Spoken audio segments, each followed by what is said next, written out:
বন্ধুরা, আপনারা সবাই কেমন আছেন? আশা করছি সবাই ভালো আছেন। তো আমি এখানে সকালে উঠে পড়লাম, দেখছি এখানে বৃষ্টি হয়ে যাচ্ছে, সারা রাত ধরে বৃষ্টি হচ্ছে, বৃষ্টি থামার নাম নেই।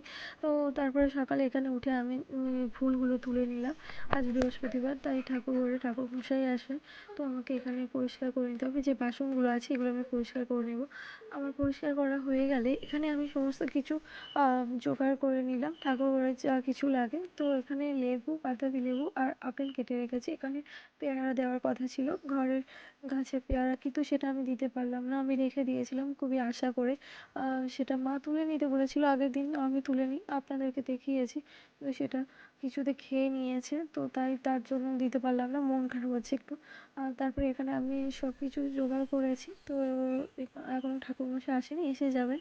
তো এখানে পিচ্চিটা দুষ্টুমি করছে একটু একটু করে। তারপরে ঠাকুরমশাই এসে গেল।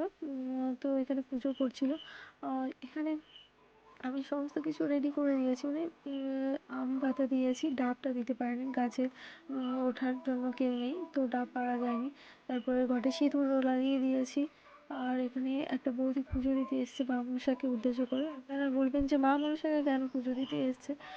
তো ওনাদের বাড়িতেও পুজো করে এসছেন বৃহস্পতিবার।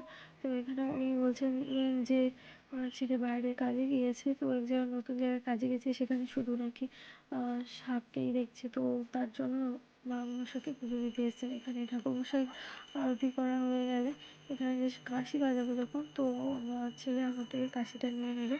দেখুন সে কীভাবে বাজাতে শিখে গেছে, তো বড় হয়ে গেছে, তাই কাশি বাজিয়ে নিচ্ছে, আমাকে আর দিল না।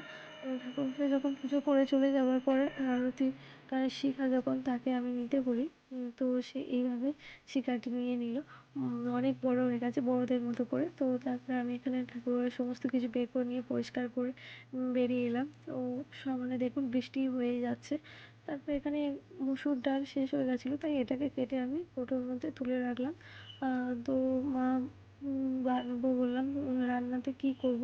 তো মা বললো এখানে খিচুড়ি বানিয়ে নিতে। তো আমি এখানে তেমন কিছু সবজি নেই, কুমড়ো, পেঁপে, আলু দিয়ে যেমন করে হোক একটু খিচুড়ি বানিয়ে নিলাম। মা বলেছিল গ্যাসে করে নিতে, তো তবুও আমি এখানে বাইরে উনানে একটু ভিজে গেছে রান্নাঘরটা, তো সেখানেই রান্না করে নিলাম।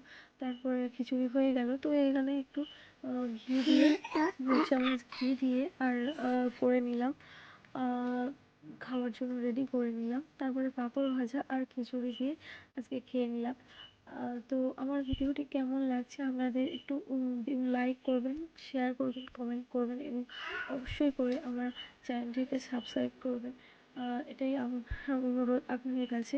তো এখানে দেখছেন যে বৃষ্টি হয়েই যাচ্ছে।